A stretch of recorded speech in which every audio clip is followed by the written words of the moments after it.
नाज़रीन आदाब, न्यूज़ 18 उर्दू में आपका इस्तकबाल है। मैं हूं विसाल आजम। आप देख रहे हैं खबर खास में आज हम जिक्र इस बात का करने जा रहे हैं कि क्या CAA के खिलाफ जो आवाज़ उठ रही थी, क्या वो आवाज़ मांद पड़ गई है?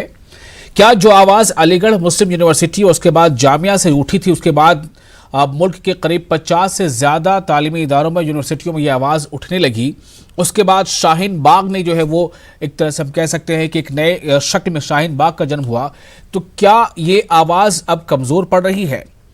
ये एक सवाल ज़रूर है, चूँकि दिल्ली में इलेक्शन कैंपेन के दौरान जिस तरह से शाहीन बाग को लेकर कई तरह की बातें सामने आई, अलग अलग पॉलिटिकल पार्टीज़ ने इसे अपने अपने तौर पर भुनाने की कोशिश की और इसे वज़ीर आज़म ने भी यहाँ तक ये कह दिया कि शाहीन बाग या जामिया जैसे जो मुजाहरे हैं वो दरअसल एक संयोग नहीं है बल्कि एक प्रयोग है। उस पर भी बातें हो रही हैं।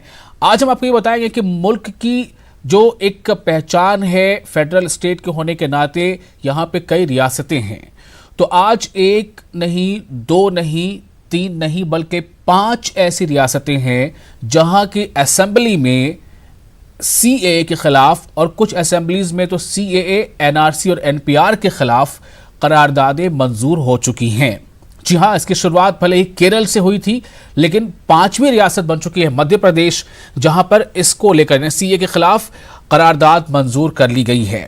तो ऐसा नहीं है कि इसके खिलाफ आवाजें नहीं उठ रही हैं या कम पड़ गई हैं, लेकिन साथ ही साथ वजीर आजम या वजीर दाखिला तमाम लोग ये बात बार बार कह रहे हैं कि CAA को लेकर अपोजिशन जो है वो सियासत कर रहा है, अपोजिशन पार्टियां सियासत कर रही हैं और लोगों को गुमराह किया जा रहा है। तो आज हम इसी पर ख़ास तौर से अपने प्रोग्राम में गौर करेंगे कि अब इसको लेकर किस तरह की बातें हो रही हैं और कहां कहां अब भी इसको लेकर मुजाहरे होते चले जा रहे हैं या बढ़ते चले जा रहे हैं। लेकिन सबसे पहले हम आपको बताएं कि हम इससे पहले आपको 8 अहम खबरें दिखाएंगे।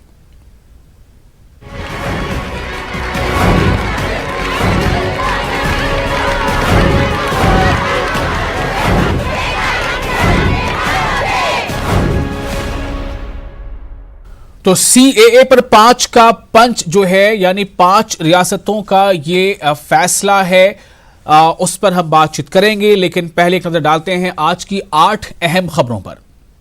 तो ये 8 अहम खबरें 8 तस्वीरों की शक्ल में आपके सामने है। तहरीके शुक्रिया पर जो बहस का जवाब आज वजीर आजम ने पार्लियामेंट में दिया है, उसमें वज़ीर आज़म ने ख़ास तौर से शहरियत तरमीमी कानून यानी CAA पर कहते हुए ये कहा कि अपोजिशन जमातें इसको लेकर सियासत कर रही हैं। वज़ीर आज़म ने अपोजिशन जमातों को CAA पर ये जो मूवमेंट चल रहा है उसके लिए अपोजिशन जमातों को वज़ीर आज़म ने तनकीद का निशाना बनाया है, उस अपोजिशन जमातों पर तनकीद की है। और साथ ही साथ ये भी बहुत सारी दीगर बातें उन्होंने कही हैं, लेकिन ख़ास तौर से CAA के ताल्लुक से उनका कहना था कि अपोजिशन जो है वो गुमराह कर रहा है लोगों को, और उन्होंने इस पर अपोजिशन को कटघरे में लिया है। वहीं राहुल गांधी ने आज ये कहा है कि वजीर आजम जो है वो जो मुल्क को अहम मसले दरपेश हैं, बेरोजगारी का मसला दरपेश है, गिरती माइशत का मसला दरपेश है, किसानों की बढ़ती खुदकुशी के वाकयात के जो मसाइल हैं वो दरपेश है, उस पर वजीर आजम बात नहीं करते हैं। ये राहुल गांधी का इल्ज़ाम था। उन्होंने कहा कि वजीर आजम अहम मसाइल जो हैं मुल्क के नौजवानों के सामने, किसानों के सामने, गरीबों के सामने, उस पर बात नहीं करते हैं। तीसरी तस्वीर आप देख रहे हैं, ये है तस्वीर जिसमें हम आपको ये बताएं कि दिल्ली में इंतखाबात होने हैं, 8 फरवरी को वोटिंग होगी। तो आज जो है वो आखिरी दिन है दिल्ली में तशहीर के लिए, यानी इलेक्शन कैंपेन के लिए।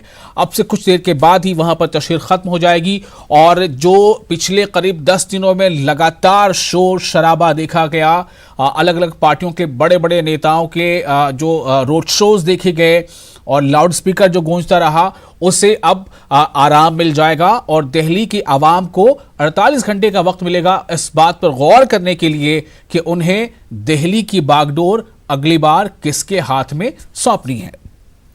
चौथी तस्वीर है, चौथी खबर है जामिया मिलिया इस्लामिया के ताल्लुक से है। जामिया मिलिया इस्लामिया में लगातार जामिया कैंपस में, कैंपस के बाहर जो स्टूडेंट्स एहतजाज कर रहे हैं CAA के खिलाफ, बल्कि ये कह लें कि CAA, NRC, NPR के खिलाफ, तो जामिया मिलिया इस्लामिया में गेट नंबर 7 के पास जो गैदरिंग होती है उसको लेकर जामिया नगर जो पुलिस स्टेशन है वहां से जामिया के रजिस्ट्रार को एक नोटिस दिया गया है कि गेट के पास जो है वो तलबा जमा न हो, इसको यूनिवर्सिटी एडमिनिस्ट्रेशन जो है उसको इंश्योर करे, क्योंकि इलेक्शन को लेकर इससे कुछ परेशानियां सामने आ सकती हैं। हमने जैसा आपको बताया कि आज दिल्ली में आखिरी दिन है इलेक्शन को लेकर प्रचार का, तशहीर का, और 8 तारीख को वोटिंग होगी, 11 को फैसला होना है।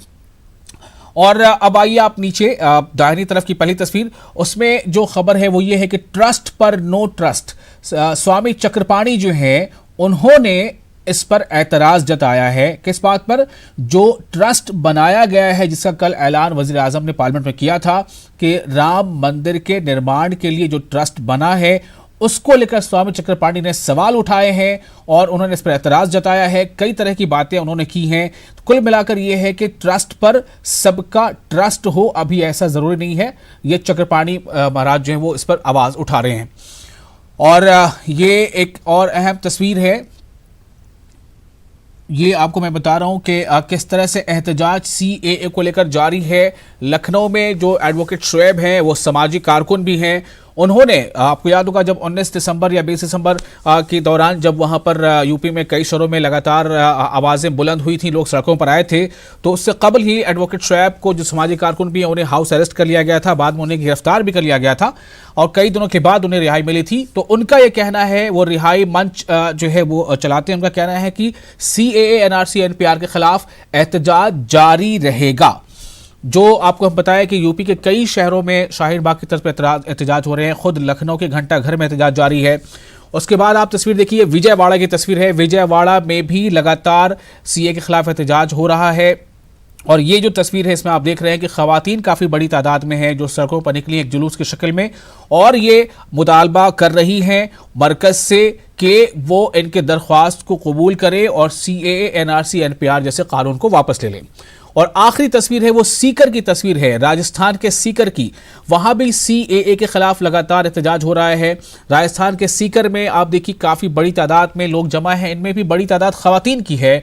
उन्होंने काले गुब्बारे भी उड़ाए हैं हवा में। उनका यह कहना है कि जमहूरी हक है उनका, जमहूरियत ने, मुल्क के आईन ने यह हक दिया है कि आप किसी बात से मुतफिक नहीं है तो उसके खिलाफ आप आवाज़ बुलंद कर सकते हैं। और वहाँ CAA को लेकर एहतजाज हो रहा है। उनकी भी मरकज़ की हुकूमत से दरख्वास्त है कि आप जो है CAA NRC NPR जैसे कानून को वापस लें। तो ये 8 अहम तस्वीरें, अहम खबरें थी। अब हम आपको बताते हैं कि हम अपने 3 नुमाइंदों के पास सीधे चलेंगे। हमारे साथ जुड़ रहे हैं मुंबई से मोहिउद्दीन, और भोपाल से मेहताब आलम, और दिल्ली से खुर्रम शहजाद। तो सबसे पहले मैं मोहिउद्दीन आपका रुख करना चाहूँगा, क्योंकि मुंबई में जो मुंबई का जो शाहीन बाग जिसे कहा जा रहा है, वहाँ से लगातार ये कोशिशें हो रही हैं कि उन खवातीन को जो मुजाहरा कर रही हैं उन्हें वहाँ से दूसरी जगह शिफ्ट किया जाए, या फिर ये कि वो धरना अपना ख़त्म कर दें। चूँकि वज़ीर दाखिला जो महाराष्ट्र के, उन्होंने इस बात का एश्योरेंस दिया है कि किसी के शहरियत पर कोई ख़तरा नहीं होगा। पूरा मामला क्या है और अब इन खवातीन का क्या स्टैंड है? मोहिउद्दीन, पहले आपके पास। अच्छा, देखिए, मैं आपको सबसे पहले बता दूं कि 4 रोज़ कबल जो है वो महाराष्ट्र में जो मुंबई है, यहाँ पे जो है जो पॉलिटिकल लीडरशिप है वो आगे आई थी और वज़ीर दाखिला अनिल देशमुख से मुलाकात की थी। अनिल देशमुख ने जो है वो उनको एक प्रेस रिलीज़ पर साइन करके दिया था कि महाराष्ट्र के किसी शहरी को भी जो है वो CAA और NRC से जो है वो किसी को भी परेशानी नहीं होगी, किसी की शहरियत नहीं जाएगी। इसके बावजूद जो है वो पॉलिटिकल लीडरशिप है, उसमें जो है वो समाजी कारकुनान भी थे, दीगर लोग भी थे। उन्होंने इस बात का की गुजारिश की कि एहतजाज को ख़त्म किया जाए, लेकिन ये एहतजाज को जो है वो ख़त्म नहीं किया गया है। पॉलिटिकल लीडर ने जो है बार बार यहाँ की जो ख़वातीन हैं उनसे बात करने की कोशिश की, यहाँ के जिम्मेदारों से बात करने की कोशिश की, लेकिन इसके बावजूद भी जो है वो यहाँ से उठने को तैयार नहीं है। ठीक है। इनका ये मुतालबा है कि जो शहरियत तरमीमी कानून है उसके ताल्लुक से जो है हुकूमत एक महाराष्ट्र असेंबली में रेजोल्यूशन पास करे और रेजोल्यूशन पास ना करने की शक्ल में जो है वो एहतजाज जारी रहेगा। कल जो है वो उद्धव ठाकरे ने सामना से बात करते हुए कहा था कि NRC जो है वो महाराष्ट्र के किसी शहरी के हक में नहीं है। आज दोपहर में जो है वो 2 बजे के करीब जो एक्शन कमेटी है उसके अरकान ने बात करते हुए कही थी कि आज 5 बजे होम मिनिस्टर को इस बात का आश्वासन दिया गया है, यकीन दहानी की गई है कि आज 5 बजे जो है वो हम इसको खत्म करेंगे। लेकिन आप देख सकते हैं तस्वीरें, तो देख क्या सकते हैं वहां कुछ ख्वातीन से इस वक्त बात हो सकती है? खत्म करने की बात की थी। आपको मैं बता रहा हूं कि मतलब देख सकते हैं कि मतलब हजारों की तादाद में, मतलब जितनी ख्वातीन सुबह थी उससे डबल टिबल चौबल ख्वातीन यहाँ पर आ चुकी हैं। आप देख सकते हैं कि हम यहाँ पर जो है वो कुछ ख्वातीन से बात करने वाले हैं, उनसे जानते हैं कि एक बात ये बताइए कि कुछ लोग ये कह रहे हैं कि ये पॉलिटिकल जो धरना है, एहतजाज, इसको खत्म होना चाहिए। आपकी राय क्या है? आप उनकी गुजारिश के बावजूद यहाँ पर डटी हुई हैं। हम नहीं खत्म करेंगे, वो कुछ भी कर ले हम नहीं खत्म करने वाले हैं, क्योंकि हमारी यूनिटी इतनी अच्छी है कि हम यहाँ पर डट के रहेंगे। हम अपनी आज़ादी के साथ ही हम यहाँ से उठेंगे और उससे ज़्यादा हम कुछ नहीं कह सकते इनको। लेकिन सवाल एक ये है कि जो पॉलिटिकल लीडर्स हैं जो सामने आए थे बात करने के लिए, उनका ये कहना है कि उद्धव ठाकरे ने अपने इंटरव्यू में कहा है कि महाराष्ट्र में एनआरसी नाफिज नहीं होगा। इसके कहने के बावजूद भी यहाँ से उठना मतलब, मेरे कहने का मतलब हम कैसे यकीन कर ले? वो लिख कर दिए हमें, हम माने कैसे? वो डबल बातें करते, हम कैसे मान ले उनकी बातें? आप तो क्या बोल रहे हैं? हम सिर्फ ये बोलेंगे कि हम ये चाहते थे कि हमारे सीएम रेवोल्यूशन पास करे, महाराष्ट्र में भी ये लागू ना हो एनआरसी, ये चाहते थे। लेकिन हमारी दूसरी चाहत ये भी है कि इस देश पे जो सीएए लगा है, जो मोहर लगी है, वो मोहर हटे, क्योंकि ये सीएए बहुत सारे आर्टिकल्स हमारे संविधान को, हमारे प्रीएम्बल्स को वायलेट करके बाहर निकल रहा है, जो कि गलत है। तो हमारी ये लड़ाई, अगर आज ये औरतें जो बैठी है ना, वो सिर्फ इसलिए नहीं बैठी क्योंकि हमारे सीएम ने मुंह से बोल दिया, वो बात है कि उन्होंने रिटर्न नहीं दिया, लेकिन ये भी बात है कि हम अपने देश के लिए बैठे हैं, कि ये सीएए के लिए, सिर्फ महाराष्ट्र के लिए नहीं बैठे। और ये लड़ाई तब तक चलेगी जब तक सीएए हटता नहीं है। लेकिन सवाल ये पैदा होता है कि महाराष्ट्र में जो है वो, ये आप बोल रहे हैं कि महाराष्ट्र के लिए आप लोग नहीं बैठे हैं, लेकिन देश में जो है वो सीए नहीं हटेगा, इस ताल्लुक से अमित शाह बोल चुके हैं, मोदी बोल चुके हैं, इसके बावजूद भी आप डटी हुई है। कब तक आपका एहतजाज जारी रहेगा ये बताइए? तब तक डटे रहेंगे। अमित शाह जी ने बोले थे ना कि वो कदम अपना बढ़ा चुके और वो वापस नहीं लेंगे। हम औरतों ने बहुत ज्यादा कदम आगे बढ़ा लिया, हम भी पीछे नहीं हटने वाले। आपको एक बात ये बताइए, आपके आज 5 बजे तक जो है वो एहतजाज को खत्म करने की बात थी, पुलिस ने भी ये बात कही है कि आज 5 बजे तक जो है वो आप हट जाइए यहाँ से, लेकिन 5:30 से ज्यादा बज चुके हैं, आप लोग यहाँ पे डटी हुई है। सवाल ये पैदा होता है कि शाहीन बाग मुंबई का एहतजाज जो है वो कब तक जारी रहेगा? क्या शाहीन बाग दिल्ली के एहतजाज के बाद ये एहतजाज खत्म हो जाएगा? मैं सबसे पहले आपके चैनल के थ्रू, आपके कैमरामैन के थ्रू बताना चाहती हूँ कि आप एक नजर डालिए और ये नजर डाल के ये देखिए कि आपको लगता है कि ये लोग उठने वाले हैं? आपको लगता है कि हम लोग यहाँ किसी के कहने से, कोई अफवाहों से यहाँ से चले जाएंगे? ये सब अफवाह है, और अगर ऐसा हुआ भी है तो हम लोग कोई यहाँ से नहीं उठने वाला है जब तक हमारी जो डिमांड। लेकिन मोयुद्दीन, जगह की तब्दीली को लेकर जो बात सामने आई है उस पर क्या कहना है? जब तक शाहीन बाग चलेगा तब तक मुंबई बाग ये भी चलेगा। अच्छा, ये एक आपसे मैं सवाल पूछता हूँ कि जो कुछ लोग ये कह रहे हैं, जो लीडरशिप की बात कर रहे हैं, जो आगे आने की बात कर रहे हैं, वो ये कह रहे हैं कि इस जगह को तब्दील करके जो है वो झूला मैदान चले जाइए, आप झूला मैदान में बैठिए। तो क्या आपको मंजूर है कि ये जगह तब्दील की जाए? सर मुझे एक बात बताइए, झाड़ उगाने के लिए ज़मीन खोदी जाती है, ठीक है, मिट्टी डाली जाती है, खाद डाली जाती है, बीज बोया जाता है, जहाँ से जड़ होती है ना, वहाँ से जड़ को काट कर झाड़ दूसरी जगह नहीं लगाया जाता सर, ठीक है। तो ये बेबुनियाद आपको स्टेटमेंट्स कौन दे रहा है कि ये शिफ्ट हो रहा है या ख़त्म हो रहा है, मुझे बिल्कुल नहीं समझ में आ रहा। बहनों, क्या आप लोगों ने किसी ने दिया है ये स्टेटमेंट? नहीं दिया, हम में से सर किसी ने नहीं दिया है। और जो बोल रहे हैं कि झूला मैदान में या जो भी कोई सा भी मैदान है, वो खुद ही जाकर बैठ जाए वहाँ पे। तो मतलब आप लोग यहाँ से शिफ्ट करने का इरादा भी नहीं है आपका? हमने सोचा भी नहीं है। ये अभी मुंबई बाग हमारा घर है, हमारा एड्रेस है। तो मोयुद्दीन, ये समझा जा रहा है, ऐसी बातें हो रही है कि ये काफी लंबा खिंच सकता है। अभी जो मौजूदा हुकूमत है उसके पास पूरे तकरीबन 4 साल भी मौजूद हैं। वज़ीर दाखिला कह चुके हैं कि वो 1 इंच भी पीछे नहीं हटेंगी। कब तक ये इनका एहतजाज इस तरह से जारी रह सकता है? जी देखिए, बिल्कुल, मैं सबसे पहले आपको बता दूं कि तुषार गांधी यहाँ पर आए हुए हैं, जो कि एहतजाज में ख्वातीन की हिमायत के लिए यहाँ पे आए हुए हैं। एहतजाज जो है वो कब तक चलने वाला है? ये ख्वातीन जो है वो यहाँ से वहाँ तक बैठी हुई है, ये कब तक यहाँ पे जो बैठी रहेगी और इसका हल क्या निकलने वाला है? तुषार गांधी साहब ये बताइए। हल क्या निकलने वाला है वो दिल्ली में जो सत्ता में बैठे हैं उनके ऊपर निर्भर है। मैं समझता हूँ कि ये लड़ाई कब तक जारी रखनी है या कब बंद करनी है, वो फैसला सिर्फ ये लड़ाई लड़ रही जो महिलाएं हैं, माँ बहनें हैं, उनका ही फैसला उसमें हो सकता है। और किसी को ये अधिकार नहीं है कि उनके लिए ये फैसला करे कि अब ये लड़ाई बंद करनी है, क्योंकि ये लड़ाई कोई ऑर्केस्ट्रेटेड लड़ाई नहीं है, ये स्पॉन्टेनियस लड़ाई है और इसी तरह स्पॉन्टेनियसली चलती रहनी चाहिए। मध्य प्रदेश को मिलाकर मोहिउद्दीन 5 रियासतें ऐसी हो गई हैं जहां पर सीए के खिलाफ करारदाद मंजूर हुआ है। क्या तुषार गांधी ये चाहते हैं या उन्हें लगता है कि इस रियासतों के नामों में और इजाफा होगा? बहुत अहम सवाल। तुषार गांधी साहब आप ये बताइए कि 5 ऐसी रियासत हैं जहां पर जो है वो सीएए के खिलाफ असेंबली में करारदाद मंजूर कर चुके हैं, लेकिन उद्धव ठाकरे ये कहते हैं कि हम यहाँ पे एनआरसी को लागू नहीं करेंगे, लेकिन सीए की करारदाद के ताल्लुक से कुछ नहीं बोलते हैं। तो क्या आपको लगता है कि यहाँ पर सीए के खिलाफ करारदाद मंजूर होना चाहिए? बिल्कुल, जब तक देखिए स्टेट गवर्नमेंट बोले ना बोले, सीएए के साथ स्टेट गवर्नमेंट को कोई लेना देना नहीं है। ये लड़ाई सेंट्रल गवर्नमेंट के खिलाफ है और जब तक सेंट्रल गवर्नमेंट अपनी जिद पर अड़ी रहेगी, ऐसी लड़ाई जारी ही रहनी चाहिए। एक सवाल आपसे मेरा ये है कि 4 साल से ज्यादा का, तकरीबन 4 साल का सब आपके इलेक्शन को होने में बहुत लंबा खींचेगा प्रोटेस्ट। 4 साल क्या हम लोग इसको सरवाइव कर पाएंगे सर, ये बताइए। हमारी आज़ादी की जंग 4 दशकों तक सरवाइव हुई थी, 4 साल उसमें कौन सी बात है। चलिए, बहुत बहुत शुक्रिया मोहिउद्दीन आपका। मैं अब आपसे इजाजत चाहूंगा और मुझे अभी रुख करना है मेहताब आलम का भोपाल और उसके बाद खुर्रम का दिल्ली में। मेहताब, मैं आपके पास भी आता हूं। आपने अभी सुना कि मुंबई में जो शाहीन बाग है वहां की खवातीन क्या कह रही हैं, तुषार गांधी ने क्या कहा है, भोपाल में जो लोग सीएए के खिलाफ, एनआरसी एनपीआर के खिलाफ धरने पर मौजूद हैं मेहताब, वहां लोग क्या कह रहे हैं, कितना हौसला उनके पास है? वजीर आजम बार बार कह रहे हैं कि अपोजिशन इसको लेकर जो है लोगों को गुमराह कर रहा है, तो जो लोग मौजूद हैं क्या उन्हें भी लग रहा है कि वो गुमराह हो रहे हैं?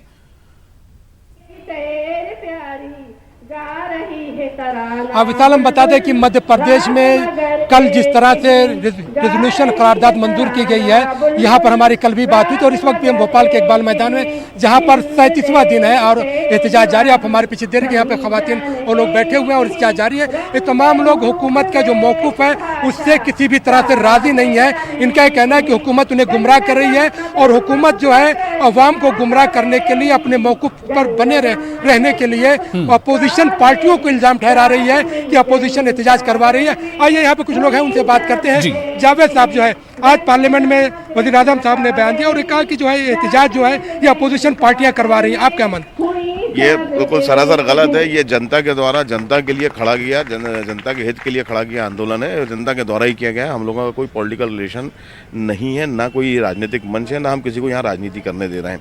ये पूरा आम पब्लिक है यहाँ मैदान में और वही जंग लड़ रही है और वो लड़ती रहेगी जब तक एनआरसी, सीए और एनआरपी लागू बंद खत्म नहीं होगा। ये एहतजाज आपने कहा कि जो है कंटिन्यू रहेगा। 5 रियासतों ने जो है इसको जारी किया है, रेजोल्यूशन पास किया है और गवर्नमेंट बार बार ये कह रही है कि हम 1 इंच 1 कदम पीछे नहीं हटेंगे। एक लंबी लड़ाई होगी। कितना लंबा हौसला है? मरते दम तक लड़ाई लड़ेंगे साहब, क्योंकि हमारे आने वाले मुस्तकबिलों की भी लड़ाई है ये और इसको हम अंतिम अपनी आखिरी जान, मतलब सांसों तक लड़ेंगे। हम मर जाएंगे तो हमारे बच्चे लड़ेंगे और उसके आने वाली नस्लें लड़ेंगी। अगर ये नहीं मानते हैं तो हम मुस्तकिल लड़ाई लड़ते रहेंगे। इन्हें मानना, ये 1 इंच नहीं साहब, ये हजारों मीटर पीछे जाएंगे, किलोमीटरों पे पीछे जाएंगे। ये इनके कहने से क्या होता है? ये तो प्रजातंत्र है। प्रजातंत्र में तानाशाही नहीं चल सकती, हिटलरशाही नहीं चल सकती, आप डोमिनेट नहीं कर सकते किसी को। ये प्रजातंत्र और ये तानाशाही किसी तरह से कबूल नहीं है। यहाँ पर आप रोज आते हैं एहतजाज करने की, आपकी उम्र पढ़ने की, कैरियर बनाने की, आप यहाँ पे टेंट में आते हैं, रोज एहतजाज में शामिल होते हैं। क्या डिमांड है? हम चाहते हैं जो कानून है, काला कानून है, वो काला कानून वापस लें, क्योंकि अगर हम यहाँ पर नहीं रहेंगे, डिटेंशन कैंप में रहेंगे तो हमारा कोई मतलब नहीं रहेगा। हमारी पढ़ाई, एजुकेशन, वैसे भी नौकरी किसी को मिल नहीं रही, काम किसी को मिल नहीं रहा। इसलिए जो है कि हम यहाँ आपके पीछे कुछ खवातीन नारा लगा रही है, उनका नारा क्या है, वो क्या चाहती हैं? जी देखिए, आप हम देखिए, इनका नारा यह है कि ये जी हमारा संविधान आजादी लेके रहेंगे, आजादी ये किस चीज से आजादी मांग रही है मेहताब? ये आज़ादी सीए से आज़ादी मांगती है, एनआरसी से आज़ादी मांग रही है। ये लोगों का कहना है कि ये जो कानून है ये जब्र का कानून है और इस जब्र के कानून को किसी भी तरह से ये लोग मानने के लिए नहीं है। आप यहाँ पर एहतजाज के लिए आई हैं, क्या मुतालबा है आपका? हमारा मुतालबा ये है एनआरसी और एनआरपी और सीएए, तो हम लोग इसका विरोध कर रहे हैं और हमारा विरोध आखिरी दम तक रहेगा। अभी हमें 35 या 36वां दिन है, उससे आगे भी अगर हमें यहाँ आके धरना देना कितने दिनों तक ये हौसला बरकरार रहेगा मेहताब? तो हम इंशाल्लाह करते रहेंगे। हुकूमत तो कह रही है कि हम जी आपका हौसला का मामला यह है कि हुकूमत कह रही है हम 1 इंच भी पीछे नहीं हटेंगे। ऐसे में एक लंबी लड़ाई आपको लड़नी पड़ेगी, तो कितनी हिम्मत और हौसला है हुकूमत के खिलाफ लड़ने का? हम मरते दम तक लड़ेंगे और हुकूमत अगर ये कह रही है कि हम 1 इंच पीछे नहीं हटेंगे, तो हम लोग भी ये कह रहे हैं कि हम आधा इंच पीछे नहीं हटेंगे। तो हौसला बहुत है, लड़ाई लंबी है, लेकिन वजीर आजम बार बार ये कह रहे हैं कि सीएए जो है किसी के शहरियत छीने जाने के लिए नहीं है बल्कि शहरियत देने के लिए है, लेकिन उसके बावजूद लोग जो है उन्हें इस बात का यकीन नहीं हो पा रहा है। मेहताब शुक्रिया आपका। मैं सीधे अब रुख करूंगा आप खुर्रम का जो हमारे साथ दिल्ली से मौजूद हैं। दरअसल दिल्ली में इलेक्शन होना है और रियासती हुकूमत का इलेक्शन वहां पर है और खुर्रम ने काफी दिनों तक वहां के इलेक्शन कैंपेन को कवर भी किया है। खुर्रम, अब से कुछ ही पलों में कैंपेन जो है वो खत्म हो चुका होगा। मैं आपसे जानना चाहता हूं कि दिल्ली का कैंपेन इस बार कैसा रहा? क्या आपने खास और अलग महसूस किया इस बार कैंपेन में?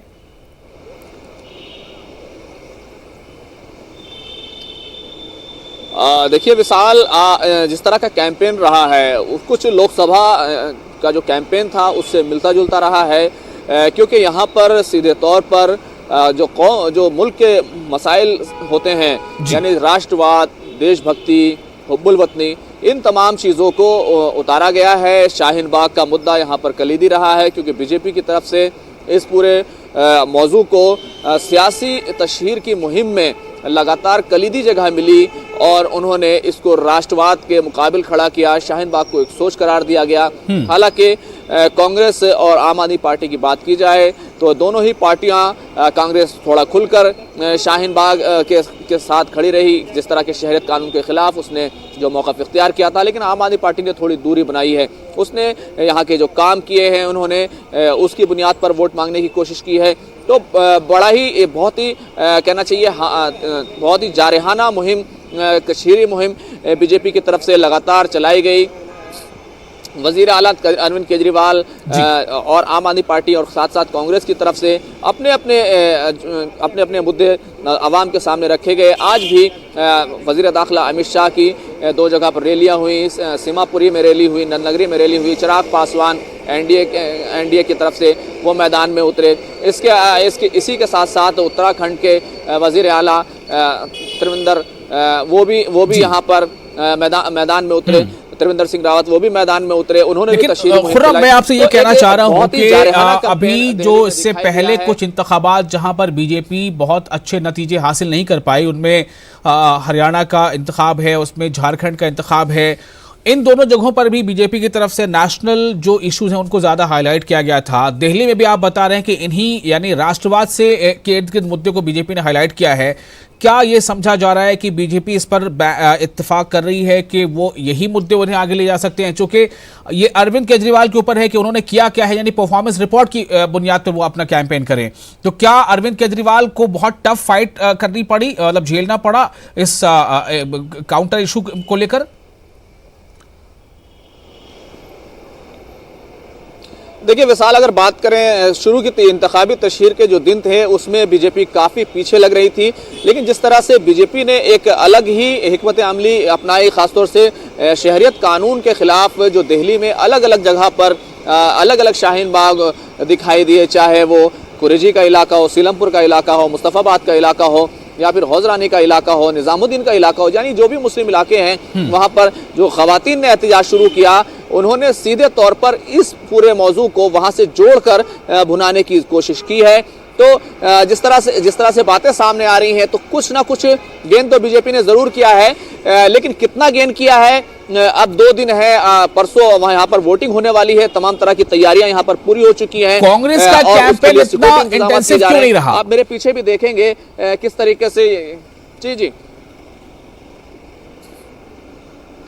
देखिए विशाल, कांग्रेस और आम आदमी पार्टी दोनों ही अगर दो वोट देखें, जो वोट है दिल्ली में वो या तो कांग्रेस का ही वोट बैंक आम आदमी पार्टी की तरफ चला गया था, जिसकी वजह से आम आदमी पार्टी को इतनी तारीखी फतेह हासिल हुई थी। अगर कांग्रेस कहीं ना कहीं अपनी कैंपेन के मामले में काफी पीछे नजर आई है। राहुल गांधी, प्रियंका गांधी ये काफी देर से मैदान में उतरे, बहुत ज्यादा इन्होंने अपने लीडर्स को मैदान में नहीं उतारा। दूसरे आज सिर्फ राजेश पायलट वो दिल्ली में आए। तो शायद ये कांग्रेस की अपनी एक स्ट्रैटेजी है ताकि जो अपोजिशन बीजेपी वोट है वो शायद ज्यादा बिखरा ना हो सकता है। चूंकि ऐसी बातें सामने आ रही हैं।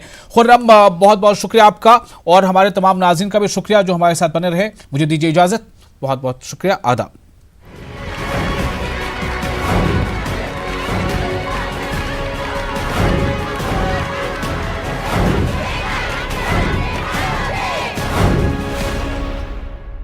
न्यूज हेडलाइंस के प्रायोजक सच्ची सहेली।